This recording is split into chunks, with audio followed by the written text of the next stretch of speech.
Hi everyone. In today's session, we are going to start the concept of arrays.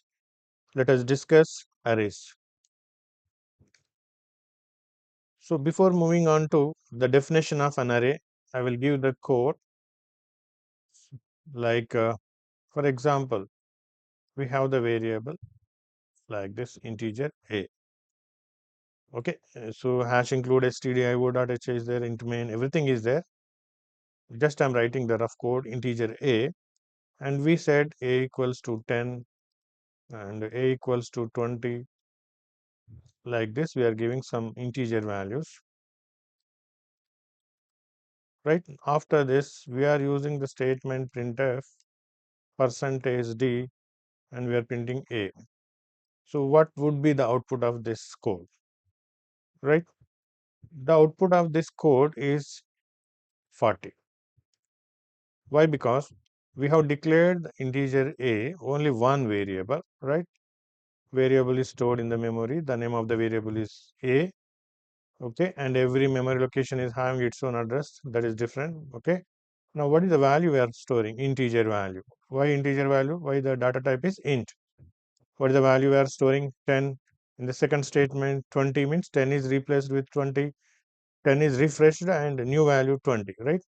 Next, 30 we are storing, 20 is refreshed and it stores 30. After that, 30 is refreshed and in place of 30 we are getting final value 40. So we are printing a value which gives the updated value, latest value 40. So this is the output. See, though we have assigned 4 integers to a variable, it cannot accommodate all 4 integers. Why? Because a single memory location can store only one value at a time. Right? We can't store 4 integers in a single variable. If you store like this, we are not going to get all the values, we are going to get only the last value we have stored. So how to store these same type of integers in a single variable? Then the concept of arrays comes into the picture. Now, what is an array? Array is the name, which is name given to a memory location, which can store more than one value of same type. For example, here we are storing 4 integers. All 4 values are of same type. So that's why the definition of an array can be defined as array is a name given to a memory location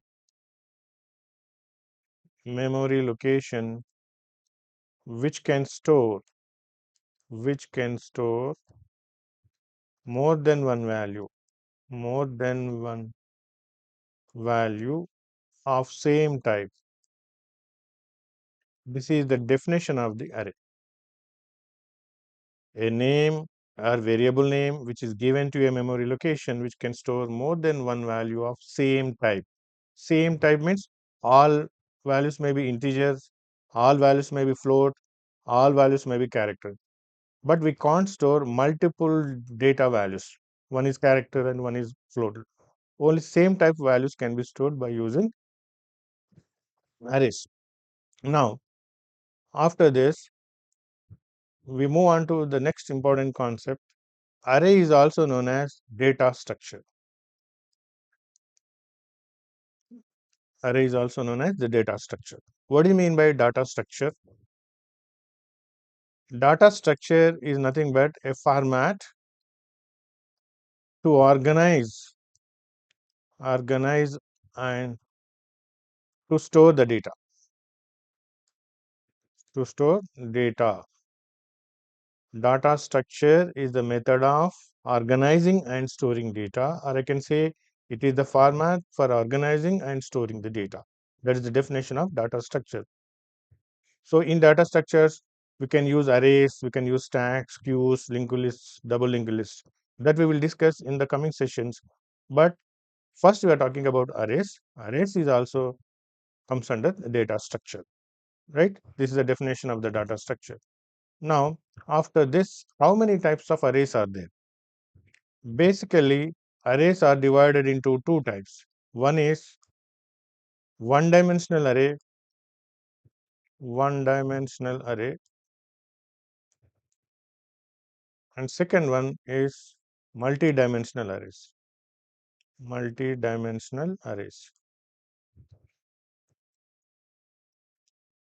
One dimensional array is also known as single dimensional arrays. Single dimensional arrays. Under multi-dimensional arrays, mainly we are going to talk about two-dimensional arrays. We can also discuss three-dimensional arrays, but preferably we talk about two-dimensional arrays. Now, first we will move on to one-dimensional array. One-dimensional arrays. One-dimensional arrays. So, what is the syntax of declaring one-dimensional array? The syntax here is, so for every variable, before every variable, first you should mention the data type, write the data type. Next, any variable name you specify. Okay, after the name, you mention in square brackets. In square brackets, you mention the dimension. Dimension or dimension, okay, or we call it as size. You can say size or dimension, right? Both are valid. Example, you take integer a of 10, right? Next, you take float b of 5, character c of 7. These are the different types of arrays. This is an integer array, this is float array, and this is character array. Now, this integer a size is 10, means it is going to store 10 integers. It is going to store 5 float values. It is going to store 7 character values. 7 character values. So, these are the examples of one-dimensional array.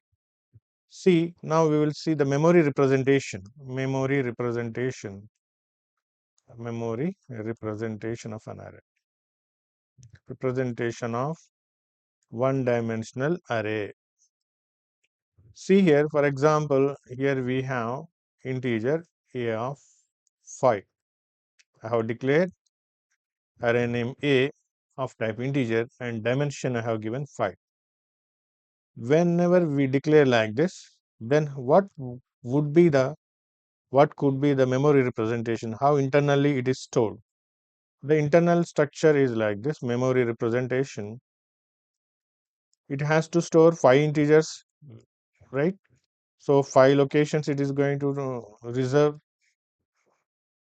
These are the 5 locations, right? For all these locations, the name is a. The common name for these 5 locations is a. This is the first location of a. The first location of a is denoted by a of 0. This is the second location of a. It is denoted by a of 1. It is denoted by a of 2. And this is denoted by a of 3. And last one is a of 4.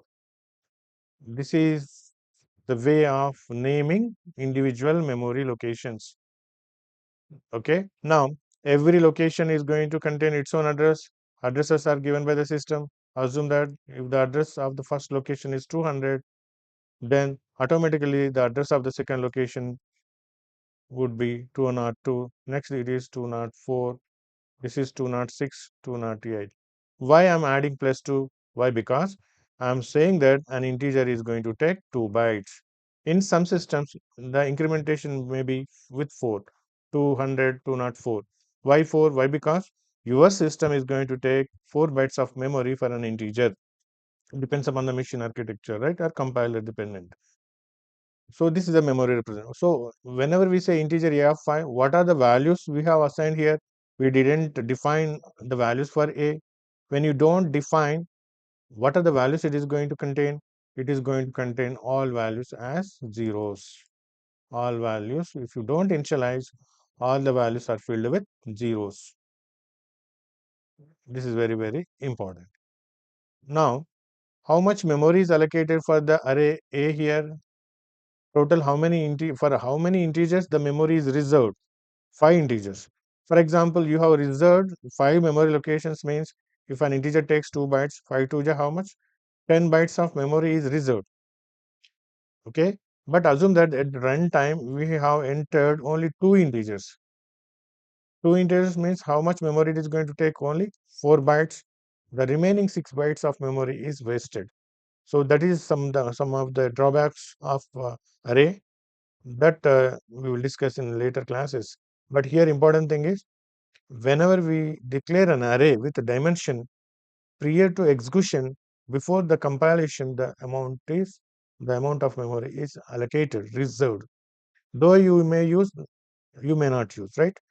The total memory is reserved.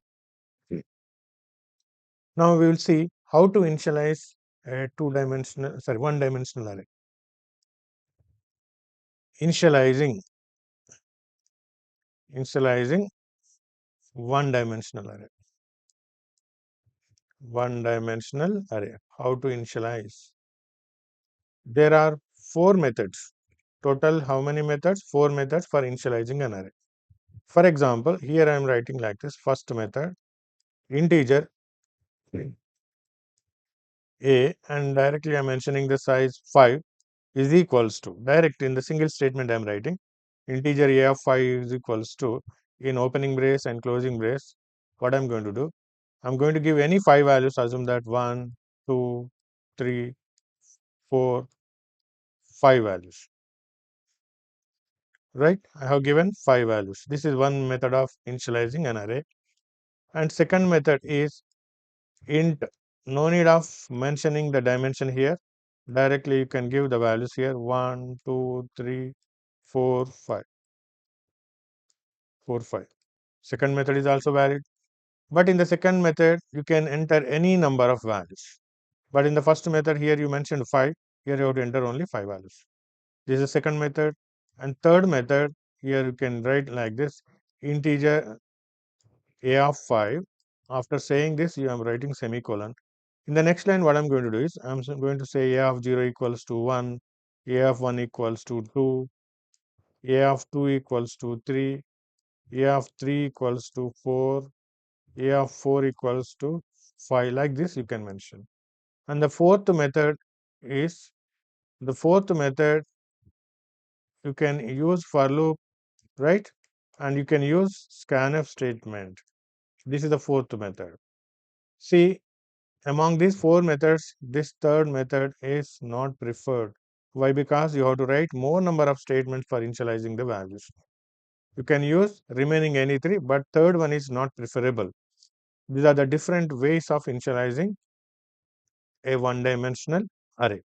So just now I said that the counting of elements in an array starts with 0. That is very, very important. If the first element is referred as a of 0, the last element is referred as a of n minus 1, right? For example, if I say integer a of 5 equals to 0 in this case, what happened? Total 5 memory locations are filled with zeros. This is very, very important. So instead of saying all locations individually to 0, you can write like this, integer a of 5 equals to 0. Then all 5 locations filled with zeros. Now, another important thing is, here the array name is A. The array name internally points to an address. This is very, very important. What is A? See, A is array name. At the same time, we call it as base address. What do you mean by base address? Just now I said, when you say integer a of 5, we are going to have how many locations? 5 locations. We know this is a of 0, and a of 1, a of 2, a of 3, and this is a of 4. I said that address is 200 and this is 202, right? See, if you want to obtain the address of the first memory location, we get like this ampersand of a of 0. It gives 200. So same equivalent meaning is A. That means A is 200. Ampersand of A of 0, starting location address is same as A. Whenever in interviews, what do you mean by the array name? The array name itself pointing to the base address, or we can say starting address. See, assume that the value at this location is 1, 2, and so on. See, the value of the first location is obtained by printing %d, and you can say a of 0. When you print a of 0, it prints 1. Okay. Now, without using this a of 0, how we can access by using a? Simply we can say star of in bracket a, right? Star of a, how much? 200. So value at 200, how much? 1. So by using the array name a, also we can access the first element. So this is a very important concept regarding arrays. In the next class, we will see how to read the elements into one-dimensional array and how to find out the output of the various programs using arrays. So this is only the introduction part about arrays. In the coming session, we will see more details. With this, I'm going to close the session. Thank you for watching.